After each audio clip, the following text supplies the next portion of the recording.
اسے تشبیہ کا دوں آسرا کیا، وہ خود ایک چاند ہے پھر چاند سا کیا۔ CSS کلب کے اس یوٹیوب چینل کے ساتھ میں ہوں عمر دوابیہ۔ ہمارا یہ جو ون پیپر کی سیریز ہے اور یہ لیکچرز کی جو سیریز ہے وہ اپنے بالکل شروعاتی مراحل کے اندر ہے، اور بہت سارے لوگوں کا یہ کہنا تھا کہ اس کو جلد سے جلد ختم کیا جائے، جو بھی 8 سے 10 لیکچرز اس کے بنتے ہیں۔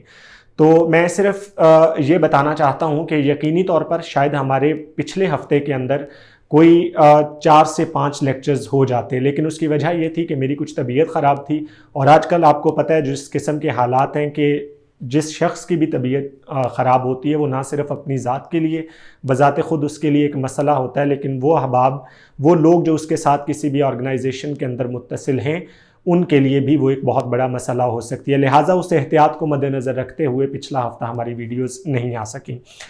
اب میری یہ کوشش ہوگی کہ انشاءاللہ within next 1.5 week we will complete this and then we would move forward towards our new project۔ تو آج کے لیکچرز کی طرف آتے ہیں۔ آج ہم لوگوں نے پڑھنا ہے، لاسٹ لیکچر کے اندر ہم نے اپنا پڑھا تھا تشبیہ، اور آج ہم لوگ پڑھیں گے استعارہ۔ آج استعارہ کی تعریف ہوگی، اس کی چند مثالیں ہوں گی، ارکان استعارہ، اور اس کے بعد 4 سے 5 یا 6 نکات میں آپ کو ایسے بتاؤں گا کہ جن کی بنیاد پر آپ تشبیہ اور استعارہ میں ایک عدد واضح فرق کرنے کے قابل ہو جائیں گے۔ سب سے پہلے دیکھتے ہیں جی استعارہ۔ استعارہ کا لفظ جو ہے یہ مستعار سے نکلا ہے، اور جس کے معنی ہے ادھار لینا۔ ادب میں کسی بھی چیز کو اس کی خوبی، خامی، وقار، حسن و مرتبہ یا جاہ و جلال کی وجہ سے ادب کے اندر کسی بھی ادب کی کہ جس کے اندر بات میں تاثیر، ادب میں کسی بھی چیز کو اس کی خوبی، خامی، وقار، حسن و مرتبہ اور جاہ و جلال کو اس طرح سے مستعار لیا جائے کہ جس سے بات میں تاثیر یا شعر میں تنویر آ جائے، اسے استعارہ کہتے ہیں۔ اس کی اگر ادب کے اندر بالکل ایک مخصوص تعریف کو دیکھا جائے تو اسے کہتے ہیں کہ جب کوئی لفظ حقیقی معنوں کی بجائے مجازی معنوں میں اس طرح استعمال ہو کہ ان دونوں میں تشبیہ کا تعلق موجود ہو تو علم بیان کی روح سے اسے استعارہ کہتے ہیں۔ اور اس کے اوپر بڑا قابل فہم شعر ہے جس سے میں نے آج کی ویڈیو کا آغاز بھی کیا تھا کہ اسے تشبیہ کا دوں آسرا کیا، وہ خود ایک چاند ہے پھر چاند سا کیا۔ آپ جانتے ہیں کہ ہم نے اپنے آخری لیکچر کے اندر پڑھا تھا کہ تشبیہ کا مطلب ہوتا ہے کسی چیز کو کسی چیز کے مانند قرار دینا یا اس کی طرح کا قرار دینا۔ مثلا میرا بیٹا چاند سا ہے یا میرا بیٹا چاند کی مانند ہے تو اسے تشبیہ کہتے ہیں۔ لیکن اگر کہا جائے کہ میرا بیٹا چاند ہے تو اس میں بیٹے کے لیے چاند کا لفظ مستعار لیا گیا ہے، لہٰذا یہ استعارہ ہوگا۔ ارکان استعارہ کی بات کرتے ہیں ہم لوگ۔ رائج اسلوب کے اندر ارکان استعارہ کی جو ارکان استعارہ ہیں وہ 3 ہیں۔ سب سے پہلے مستعار لے، پھر مستعار منہ، اور اس کے بعد وجہ جامع۔ مستعار لے وہ چیز ہوتی ہے، وہ چیز یا شخص جس کے لیے کوئی لفظ مستعار یعنی ادھار لیا جائے۔ تشبیہ میں یہ مشبہ کہلاتا ہے، لیکن استعارہ میں مستعار لے کا ذکر نہیں ہوتا، یعنی تلاش کرنا پڑتا ہے۔ ہم اگزامپل دیکھ لیتے ہیں۔ اسے تشبیہ کا دوں آسرا کیا، وہ خود ایک چاند ہے پھر چاند سا کیا۔ اب یہ دیکھیں کہ یہاں پر کس چیز کے لیے تشبیہ کا لفظ استعارہ، چاند کا لفظ استعارہ لیا گیا ہے ہمیں معلوم نہیں ہے۔ اسے، وہ ایک خوبصورت شخص بھی ہو سکتا ہے، وہ ایک خوبصورت چیز بھی ہو سکتا ہے۔ اس کے بعد مستعار منہ، وہ چیز یا شخص جس سے لفظ مستعار لیا جائے۔ مثلا وہ خود ایک چاند ہے پھر چاند سا کیا۔ یہاں پر چاند لفظ مستعار یعنی مستعار منہ ہے۔ اگر ہم ان اشعار کے اندر دیکھیں کہ کس شعر کی آمد ہے کہ رن کانپ رہا ہے، رن ایک طرف چرخے کہن کانپ رہا ہے، یہاں پر شعر جو ہے وہ مستعار منہ ہے۔